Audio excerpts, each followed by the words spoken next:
Let me so let yeah so let me start with the crass reality of Indian politics. That is, you should come out of this false assumption that India has two national parties. India has only one national party. One is BJP, other is 1.5 BJP. And why do I say this? Because I'm reminded of a quote given to a journalist friend of mine during the Gujarat pogrom, which was happening in 2002.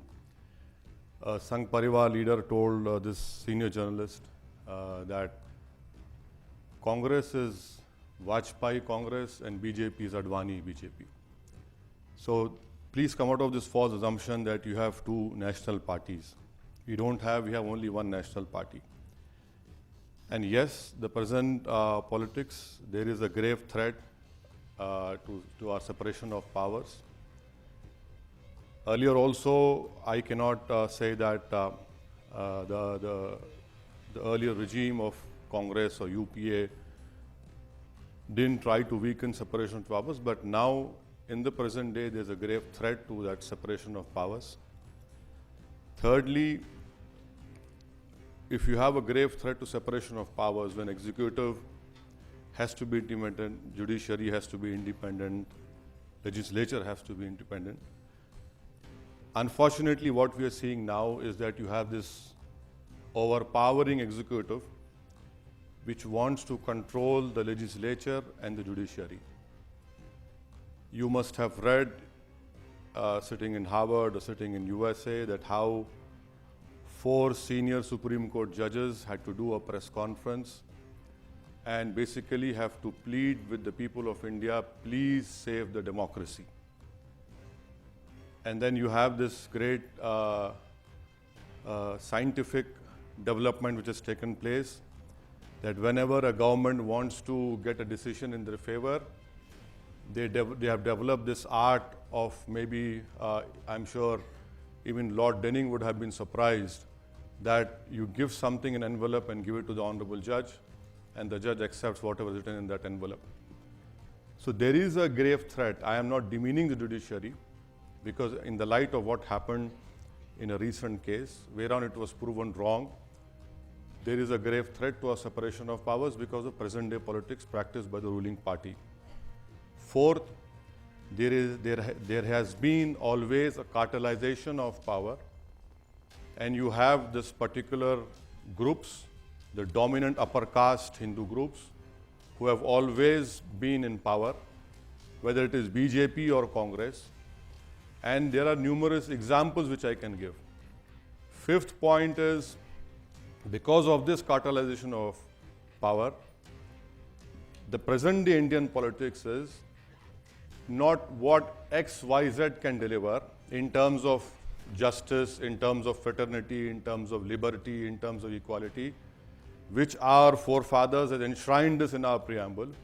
But now the race is who can be a bigger Hindu.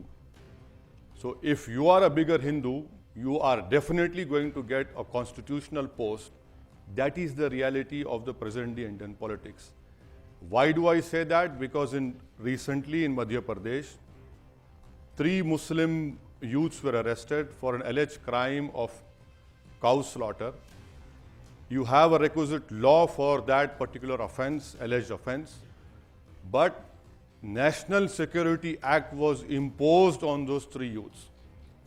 Now, I do not know that an alleged cow slaughter is a national security issue.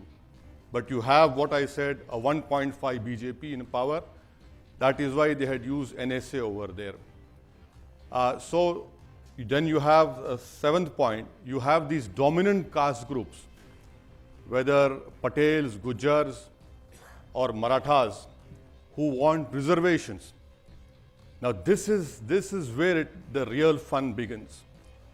When the dominant caste groups are feeling vulnerable, they want a share in development. This in itself speaks volumes about these people who have a great stranglehold on the power system of our India. So the dominant caste groups are feeling uneasy. So the supreme leader, our prime minister, decided that why only dominant caste groups? I'll give 10% extra to the economic weaker section, to basically to the upper caste Hindus. Now this goes contrary to our constitution, our basic fundamentals of our constitution, and that is why I started my speech by saying there is a grave threat now to the separation of our powers. The 8th point is the issue of Muslim community. That is, I condemn what happened in Kashmir. It is a grievous crime. I say with all the truthfulness and authority I have that it is Pakistan which is to be blamed for that terrorist offense which took place in Kashmir. And there are no two things about it.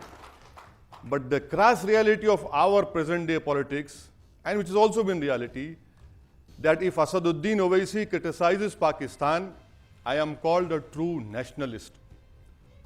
The moment I do not criticize Pakistan, my Indianness is questioned.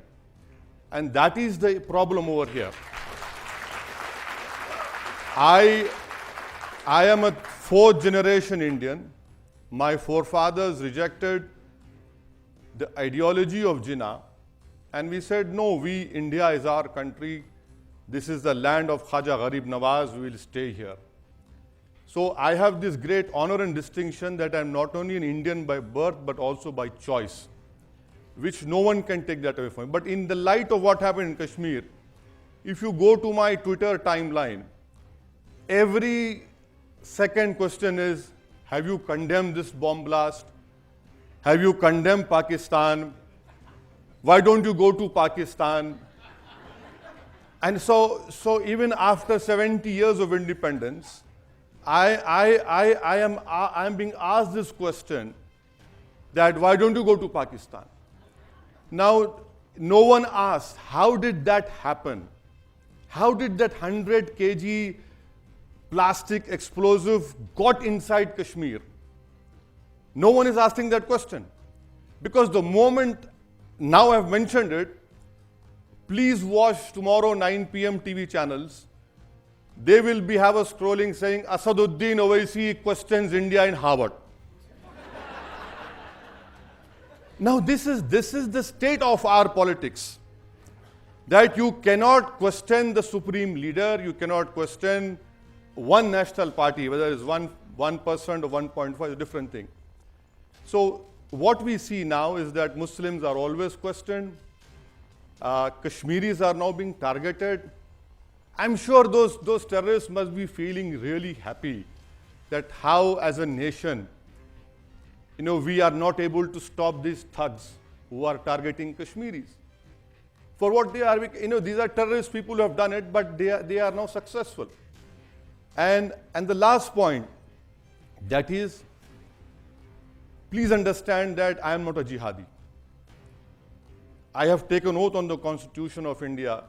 My whole fight is for constitutional rights. My whole dream is to realize what Baba Sahib Ambedkar had given these tools to us: equality, fraternity, liberty, justice, the fundamental rights. This is what I aspire for.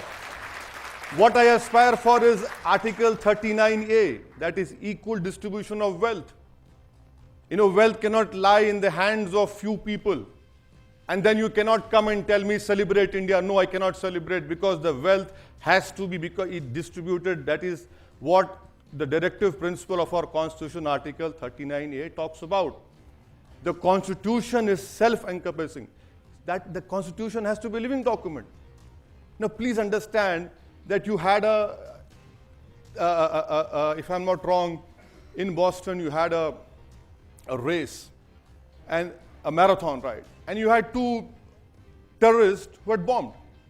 Now, we live in India. We are more closer to those stupid fellows who have this ideology. It is very easy for an Indian Muslim to take a bus from Azamgarh and go to Kashmir. But in last 70 years, you have only 25 cases where Indian Muslims went and joined the jihad. You have people from US who have gone and joined ISIS.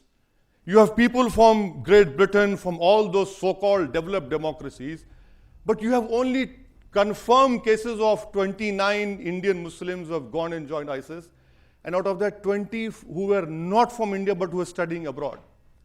So my whole issue is that the politics that is being practiced right now in India, and also before also, but it is now more into your face, is that how bigger Hindu you are, and that guarantees you electoral success.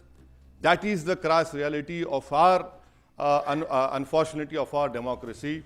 Come election, parliament election, you will see more of this. The citizenship bill was a great example of what I have just told you. Another example which I can say with Rahul Gandhi being called as a Janyodharu Hindu. Now for me, who is not part of the Savarna system, where do I go?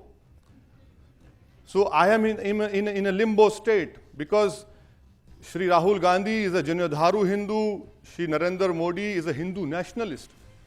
Now I believe in Indian nationalism, which is inclusive, because this is what the Constitution wants each and every Indian to be: an Indian nationalist, not to be a Muslim nationalist, not to be a Hindu nationalist. You know, so that is why I say that the whole present day politics is only geared up towards majoritarian form of democracy, which has to be stopped. And I hope, and I'm working, and an earnest desire is that the next government which comes into existence in May, June would be a non-Congress, non-BJP government, which will reflect the diversity and the pluralism of our country, which is the ethos of our country. Thank you so much.